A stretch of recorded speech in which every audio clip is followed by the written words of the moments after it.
சொந்தங்களே, இந்தியாவை ஆண்ட மன்னர்களைப் பற்றி 2 வீடியோ போட்டிருக்கிறேன். பார்க்காதவர்கள் பார்க்கவும். உங்கள் கருத்துக்களை கமெண்டில் பதிவிடவும். இந்த வீடியோவில் இந்திய படையெடுப்புகள் என்ற தலைப்பில் வீடியோவை பார்க்கலாம். வீடியோக்குள் போகலாமா? அதற்கு முன்னாடி சப்ஸ்கிரைப் பண்ணுங்க, பெல் பட்டன் கிளிக் பண்ணுங்க, லைக் பண்ணுங்க. கண்டிப்பாக உங்கள் சொந்தங்களின் யாராவது ஒருவர் போட்டித் தேர்வுக்காகவோ அல்லது படிக்கும் மாணவராகவோ இருப்பார். அவர்களுக்கு ஷேர் பண்ணலாம் தானே? சரி, வீடியோக்குள் போகலாம். அலெக்சாண்டரின் படையெடுப்பை இந்தியாவில் எதிர்த்த மன்னர் யார்? பதில்: போரஸ் என்கிற புருஷோத்தமன். புரு என்றும் அழைப்பார்கள். ஆண்டு: கிமு 326. விளக்கம்: ஹைடஸ்பேஸ் அதாவது ஜீலம் போரில் அலெக்சாண்டருடன் போரிட்டார். தோற்றபினும் மரியாதையுடன் ஆட்சி தொடர அனுமதி பெற்றார். அலெக்சாண்டரின் படையெடுப்பின் நீண்டகால விளைவு என்ன? பதில்: மௌரிய பேரரசு உருவாவதற்கு வழிவகுத்தது. காலம்: கிமு 4ஆம் நூற்றாண்டு. விளக்கம்: கிரேக்க ஆட்சியாளர்கள் விலகிய பின் சந்திரகுப்த மௌரியன் இந்தியாவை ஒன்றிணைத்தார். மஹ்முத் கஸ்னவியின் முதல் இந்திய படையெடுப்பு எந்த ஆண்டில்? பதில்: கிபி 1000ஆம் ஆண்டில். விளக்கம்: பஞ்சாப் பகுதிகளை குறிவைத்து தொடங்கினார். மேலும் இவர்களின் முக்கிய நோக்கமே கொள்ளை. முகமது கோரியின் முதல் படையெடுப்பு எந்த பகுதியை குறிவைத்தது? பதில்: முல்தான் முதல் உச் வரை. தற்போது இந்த பகுதிகள் பாகிஸ்தான் வசமுள்ளது. படையெடுப்பு ஆண்டு: கிபி 1175. விளக்கம்: இவர்கள் சிந்து பகுதியின் வழியாக இந்தியாவுக்குள் நுழைந்தார். தரையின் முதல் மற்றும் 2ஆம் போர்களின் ஆண்டுகள் என்ன?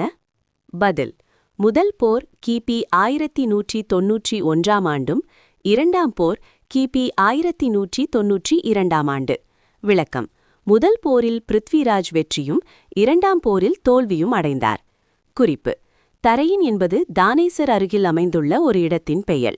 மேலும் ஆப்கானிய ஆக்கிரமிப்பாளரான கோரி முகமதின் படைகளுக்கும் இராசபுத்திர சௌகான் மரபைச் சேர்ந்த பிருத்விராஜ் சௌகானின் படைகளுக்கும் இடையில் நடந்தது. நாதிர் ஷாவின் படையெடுப்பின் போது முகலாய பேரரசர் யார்? பதில்: முகமது ஷா. ஆண்டு: கிபி 1739. விளக்கம்: இந்த படையெடுப்பில் முகலாய பேரரசின் பலவீனம் வெளிப்பட்டது. அஹமத் ஷா அப்தாலி இந்தியாவை எத்தனை முறை தாக்கினார்? பதில்: 8 முறை தாக்கினார். ஆண்டுகள்: கிபி 1748 முதல் 1767 வரை.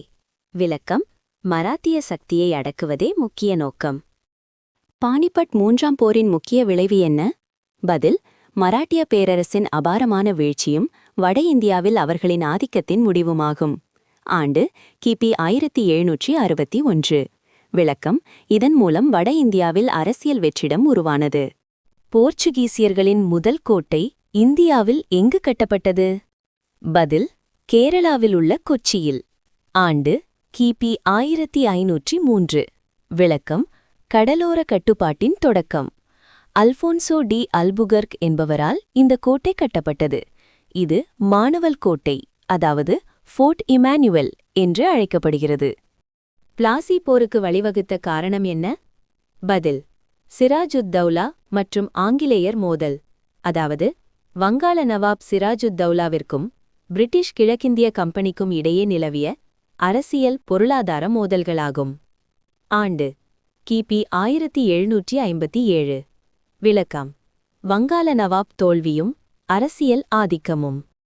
பக்சர் போரின் முக்கியத்துவம் என்ன? பதில்: ஆங்கிலேயருக்கு வரி வசூல் உரிமை. ஆண்டு: கிபி 1764. விளக்கம்: வங்காளம், பீகார், ஒரிசா திவானி உரிமை. 1764 அக்டோபர் 22 நடந்த பக்சர் போர் இந்தியாவில் பிரிட்டிஷ் ஆட்சியின் அடித்தளத்தை வலுப்படுத்திய மிக முக்கியமான திருப்புமுகையாகும். மேஜர் ஹெக்டர் மன்ரோ தலைமையிலான படைகள் வங்காளம், அயோத்தி மற்றும் முகலாய பேரரசரின் கூட்டுப்படைகளை வென்று வங்காளம், பீகார் மற்றும் ஒடிசா மீதான திவானி உரிமையை, அதாவது வருவாய் வசூல் பெற்று கம்பெனியை ஒரு வர்த்தக நிறுவனத்திலிருந்து அரசியல் ஆதிக்க சக்தியாக மாற்றியது. தாலிகோட்டா போரில் ஈடுபட்ட சுல்தானியங்கள் எவை? பதில்: பீஜப்பூர், அகமத் நகர், கோல்கொண்டா, பீடார். ஆண்டு: கிபி 1565. விளக்கம்: விஜயநகர பேரரசின் முடிவுக்கு வந்தது. மேலும் விளக்கமாக சொல்கிறேன் கேளுங்கள். 1565 நடந்த தாலிகோட்டா போரில் பேட்டில் ஆஃப் தாலிகோட்டா விஜயநகர பேரரசுக்கு எதிராக தக்கான சுல்தானகங்களின் கூட்டுப்படை போரிட்டது. இதில் முக்கியமாக பங்கேற்ற சுல்தானியன பீஜப்பூர், அகமது நகர், கோல்கொண்டா, பீதர். மேலும் பெரார் சுல்தானகம் இந்த போரில் நேரடியாக பங்கேற்கவில்லை என்பது குறிப்பிடத்தக்கது. இந்த ஐக்கிய தக்கான சுல்தான்கள் கூட்டணி விஜயநகர பேரரசர் ராமராயரை தோற்கடித்து பேரரசின் வீழ்ச்சிக்கு காரணமாயினர். 1857 புரட்சியின் தோல்வியின் உடனடி விளைவு என்ன? பதில்: மொகலாய ஆட்சி முடிவு. ஆண்டு: கிபி 1858. விளக்கம்: இந்தியா பிரிட்டிஷ் அரசின் நேரடி ஆட்சிக்குள் சென்றது.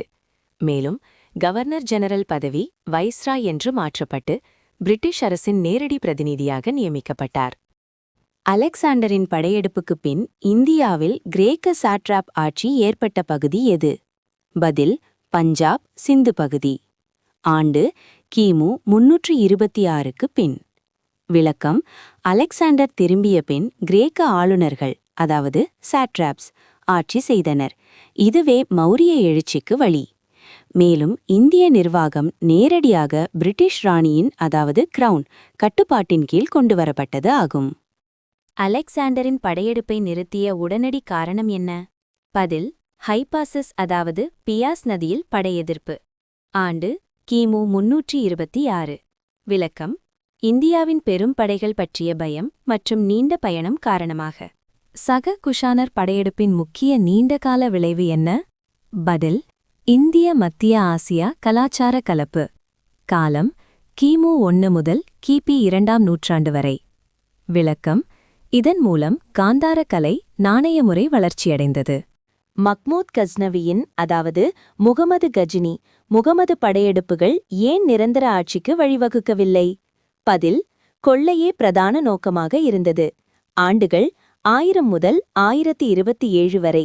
விளக்கம்: இவர்களால் நிர்வாக அமைப்பு நிறுவப்படவில்லை. முகமது கோரியின் படையெடுப்புகள் மஹ்மூத் கஸ்னவியிடமிருந்து எவ்வாறு மாறுபட்டது? பதில்: முகமது கோரி நிரந்தர அரசியல் ஆட்சியை நோக்கமாக கொண்டார்.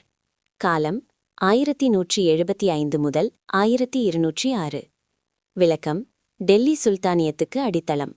மேலும் விளக்கமாக பார்க்கலாம். நோக்கம்: மஹ்மூத் கஸ்னவி இந்தியாவின் செல்வத்தை சூறையாடுவதையே முதன்மை நோக்கமாக கொண்டிருந்தார். ஆனால் முகமது கோரி இந்தியாவில் ஒரு நிரந்தரமான இஸ்லாமிய பேரரசை நிறுவுவதை நோக்கமாக கொண்டிருந்தார். படையெடுப்புகளின் எண்ணிக்கை: கஸ்னவி 1001 முதல் 1025 வரை சுமார் 17 முறை இந்தியா மீது படையெடுத்து பெரும் செல்வத்தை சேர்த்தார். முகமது கோரி சில முறை மட்டுமே படையெடுத்தார். ஆனால் அவை ஆட்சி மாற்றத்தை ஏற்படுத்தின. இலக்குகள்: கஸ்னவியின் தாக்குதல்கள் பெரும்பாலும் சோம்நாத் போன்ற செல்வச் செழிப்புள்ள கோயில்கள் மற்றும் நகரங்களை நோக்கியே இருந்தன. முகமது கோரி டெல்லி மற்றும் அஜ்மீர் போன்ற முக்கியமான அரசியல் மையங்களை கைப்பற்றுவதில் கவனம் செலுத்தினார். விளைவு: கஸ்னவி பஞ்சாப் மற்றும் சிந்துவை தவிர மற்ற இடங்களை கைப்பற்ற முயற்சிக்கவில்லை. முகமது கோரி தனது தளபதி குத்புதீன் ஐபக் மூலம் இந்தியாவில் டெல்லி சுல்தானியம் அமைய அடித்தளம் அமைத்தார். வெற்றி தோல்வி: கஸ்னவி தனது 17 படையெடுப்புகளிலும் ஒருமுறை கூட தோல்வியை சந்திக்கவில்லை.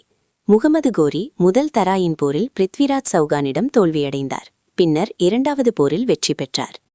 தரைன் 2ஆம் போரில் ராஜபுத்திரர்கள் தோல்வியடைய காரணமான முக்கிய இராணுவ குறைபாடு என்ன? பதில்: ஒற்றுமையில்லாமை மற்றும் பழைய போர் நுட்பம். ஆண்டு: 1192. விளக்கம்: குதிரைப்படை மற்றும் துரிதத் தாக்குதல் மற்றும் திடீர் தாக்குதல். கோரி விடியற்காலையில் எதிர்பாராத விதமாக தாக்கியதால் ராஜபுத்திரர்கள் தங்களை தயார்படுத்திக் கொள்ளும் முன் நிலை தடுமாறினர். பானிபட் போர்கள் ஏன் முக்கியம்? பதில்: பல அரசியல் அதிகார மாற்றத்திற்கு காரணமாக அமைந்தது. பானிபட் போர்கள் நடந்த ஆண்டுகள்: 1526, 1556, 1761. விளக்கம்: டெல்லி மற்றும் அக்ரா அருகே. மேலும் விளக்கமாக: பானிபட் போர்கள் இந்திய வரலாற்றில் ஏன் முக்கியம்? பானிபட் போர்கள் இந்திய வரலாற்றின் போக்கை மாற்றியமைத்த மிக முக்கிய திருப்புமுனைகளாக கருதப்படுகின்றன. டெல்லிக்கு அருகில் அமைந்த இந்த இடம் முகலாய பேரரசை நிறுவுதல், வலுப்படுத்துதல் மற்றும் மராத்தியரின் எழுச்சியை தடுத்து பிரிட்டிஷ் ஆட்சியின் அடித்தளம் அமைத்தல் என பல முக்கிய அரசியல் மாற்றங்களுக்கு காரணமாக அமைந்தது. பானிபட் போர்களின் முக்கியத்துவம். முதலாம் பானிபட் போர் 1526. பாபர் மற்றும் இப்ராஹிம் லோடிக்கிடையே நடைபெற்ற இப்போரில் பாபர் வெற்றி பெற்று டெல்லியில் முகலாய பேரரசை நிறுவினார். இது இந்தியாவில் லோடி வம்சம் மற்றும் டெல்லி சுல்தானகத்தின் முடிவை குறித்தது.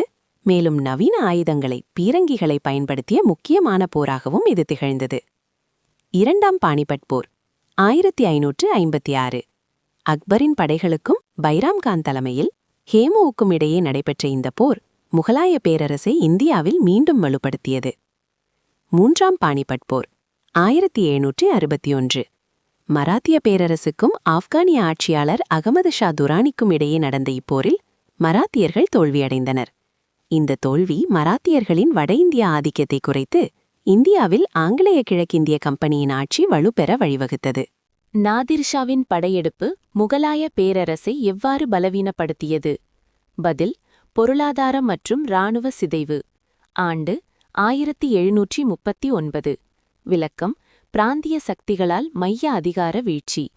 மேலும் விளக்கமாக, 1739 நாதிர்ஷாவின் படையெடுப்பு டெல்லியை சூறையாடி மயில் சிம்மாசனம், கோஹினூர் வைரம் மற்றும் பெரும் செல்வத்தை கொள்ளையடித்ததன் மூலம் முகலாய பேரரசின் பொருளாதாரத்தை முற்றிலும் சீர்குலைத்தது. இந்த தாக்குதல் முகலாயர்களின் இராணுவ மற்றும் நிர்வாக பலவீனத்தை அம்பலப்படுத்தி பேரரசின் கௌரவத்தை சிதைத்து அதன் வீழ்ச்சியை வேகப்படுத்தியது. நாதிர்ஷாவின் படையெடுப்பு முகலாய பேரரசை பலவீனப்படுத்திய முக்கிய வழிகள். பொருளாதார சரிவு. நாதிர்ஷா டெல்லியிலிருந்து சுமார் 700 மில்லியன் ரூபாய் மதிப்புள்ள தங்கம், நகைகள், யானைகள் மற்றும் குதிரைகளை கொள்ளையடித்தார். இது கருவூலத்தை காலி செய்தது. இராணுவ மற்றும் நிர்வாக பலவீனம். கர்னால் போரில் 1739 முகமது ஷாவின் படைகளை எளிதாக தோற்கடித்ததன் மூலம் முகலாய இராணுவத்தின் திறமையின்மையை நாதிர்ஷா வெளிப்படுத்தினார். படுகொலை மற்றும் கௌரவ இழப்பு. டெல்லியில் நடந்த பெரும் படுகொலை மற்றும் சூறையாடல் முகலாய பேரரசின் கௌரவத்தை சீர்குலைத்தது. பிராந்திய சக்திகளின் எழுச்சி. மைய அதிகாரம் பலவீனமடைந்ததால் மராட்டியர்கள், சீக்கியர்கள் மற்றும் ஜாட்டுகள் போன்ற பிராந்திய சக்திகள் தன்னாட்சி பெற்று பேரரசு துண்டாடப்பட்டது. தொடர் படையெடுப்புகளுக்கு வழி. நாதிர்ஷாவின் படையெடுப்பால் ஏற்பட்ட பலவீனம் பின்னர் வந்த அகமது ஷா அப்தாலியின் தொடர்ச்சியான படையெடுப்புகளுக்கு வழிவகுத்தது. இது பேரரசை மேலும் சிதைத்தது. இந்திய வரலாற்றில் மிகப்பெரிய கொள்ளை படையெடுப்பு என்று அழைக்கப்படுவது எது? பதில்: நாதிர்ஷாவின் டெல்லி படையெடுப்பு.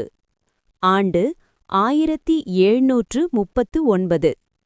விளக்கம்: பொருளாதார மீட்பு முடியாத சேதம். தாலிகோட்டா போரை ஒரு கூட்டு படையெடுப்பு என ஏன் அழைக்கப்படுகிறது? பதில்: பல சுல்தானியங்கள் ஒன்றிணைந்ததால். ஆண்டு 1565. விளக்கம்: விஜயநகரத்தின் எதிராக மதம், அரசியல் கூட்டணி காரணமாக. இந்திய படையெடுப்புகளின் பொதுவான நுழைவு வாயில் எது? ஏன்? பதில்: கைபர் கணவாய்.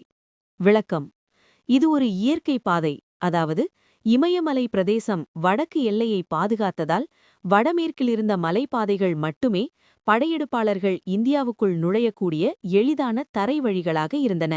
மேலும் இது மத்திய ஆசியாவை இணைக்கிறது. சொந்தங்களே, விளக்கங்கள் கூடிய இந்த வீடியோ உங்களுக்கு பிடித்திருக்கும் என்று நம்புகிறேன். பிடித்திருந்தால் என்னிடம் கமெண்ட் வழியாகவும் நண்பர்களுக்கு ஷேர் பண்ணியும் சொல்லுங்கள். குறை இருந்தாலும் கமெண்ட் பண்ணுங்க. வீடியோ பிடித்திருந்தால் லைக் பண்ணுங்க, சப்ஸ்கிரைப் பண்ணுங்க, பக்கத்தில் இருக்கும் பெல் பட்டன் பிரஸ் பண்ணுங்க. நன்றி.